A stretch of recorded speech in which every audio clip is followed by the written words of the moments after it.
غزہ منصوبے کی قرارداد کے حق میں ووٹ دیا۔ مقصد اسرائیلی فورسز کا مکمل انخلا، فلسطینیوں کا قتل عام روکنا ہے۔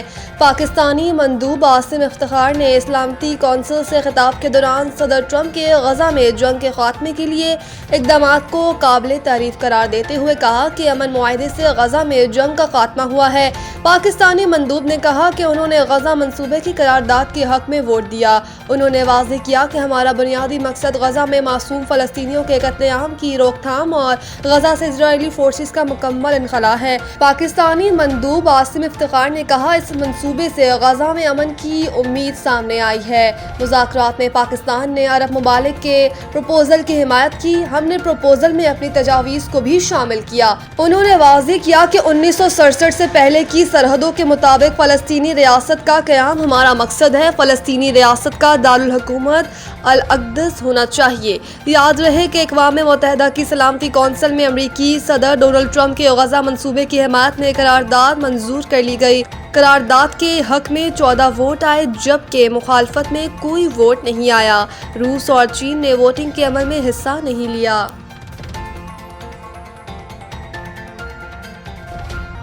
فورسز کی پختونخوا میں کارروائیاں، بھارتی حمایت یافتہ دہشت گرد سرغنہ سمیت 15 خوارج ہلاک۔ سیکورٹی فورسز نے خیبر پختونخوا میں مختلف کارروائیوں کے دوران بھارتی حمایت یافتہ 15 خوارج کو ہلاک کر دیا۔ پاک فوج کے شعبہ تعلقات عامہ ISPR کے مطابق 15 اور 16 نومبر کو سیکورٹی فورسز نے خیبر پختونخوا میں 2 مختلف کارروائیاں کی۔ آپریشن خوارج کی موجودگی کی مصدقہ اطلاع پر کیا گیا۔ ISPR کے مطابق سیکورٹی فورسز نے ریائی خان کے علاقے کراچی اور شمالی وزیرستان کے علاقہ دتا خیل میں انٹیلیجنس بیسڈ آپریشن کیا۔ آپریشن کے دوران دہشت گردوں کے ٹھکانوں کو مؤثر انداز میں نشانہ بنایا گیا۔ شعبہ تعلقات عامہ کے مطابق کارروائیوں کے دوران بھارتی حمایت یافتہ فتنۃ الخوارج کے 15 دہشت گرد ہلاک کر دیے گئے۔ ایک کارروائی میں 10 اور دوسری کارروائی میں 5 خوارج ہلاک کر دیے گئے۔ ISPR کے مطابق کراچی میں آپریشن کے دوران ہلاک خوارج میں دہشت گردوں کا سرغنہ عالم محسود بھی شامل ہے۔ پاک فوج کے شعبہ تعلقات عامہ کا کہنا ہے کہ علاقے میں بھارتی سرپرستی یافتہ خوارج کے خاتمے کے لیے کلیئرنس آپریشن جاری ہے۔ غیر ملکی پشت پناہی یافتہ دہشت گردی کے مکمل خاتمے تک انسداد دہشت گردی کی مہم جاری رکھیں گے۔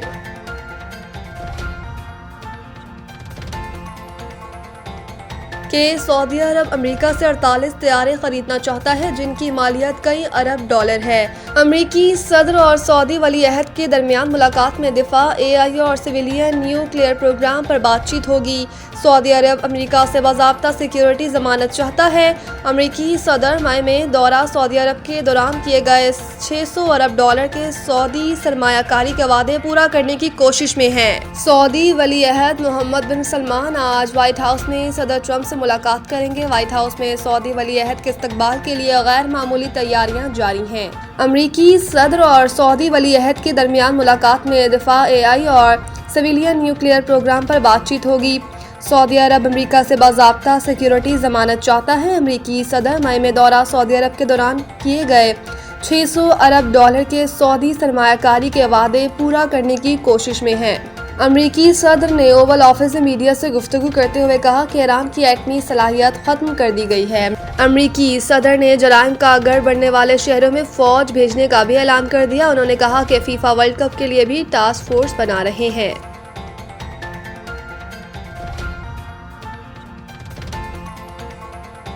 اوورسیز پاکستانیوں بالخصوص برطانیہ میں مقیم افراد کے لیے نادرہ الرٹ جاری۔ بیرون ملک مقیم پاکستانیوں بالخصوص برطانیہ میں مقیم افراد کے لیے نادرہ کی جانب سے الرٹ جاری کیا گیا۔ ترجمان نادرہ کا کہنا ہے کہ تارکین وطن ویب سائٹ nadra.cardcenter.co.uk سے ہوشیار رہیں۔ نادرہ کارڈ سینٹر کے نام سے یہ جعلی ویب سائٹ ہے۔ جعلی ویب سائٹ اوورسیز پاکستانیوں خصوصاً برطانیہ میں مقیم شہریوں کے ساتھ دھوکہ دہی اور جعل سازی میں ملوث ہے۔ حکام کے مطابق ویب سائٹ کا نادرہ کے نام پر شناختی کارڈ اور نائکوب سے متعلق خدمات اور ملازمتوں کی فراہمی کا دعویٰ جھوٹا ہے۔ اس ویب سائٹ کا نادرہ سے قطعاً کوئی تعلق نہیں ہے۔ ترجمان نے کہا اس پلیٹ فارم پر فراہم کی گئی کوئی بھی ذاتی معلومات، دستاویزات یا ادائیگیاں غلط استعمال کے خطرے سے دوچار ہو سکتی ہیں۔ تارکین وطن کو یہاں معلومات دینے سے نقصان ہو سکتا ہے۔ نادرہ نے تحقیقات اور کارروائی کے لیے نیشنل سائبر کرائم ایجنسی کو باضابطہ شکایات جمع کرا دی ہیں۔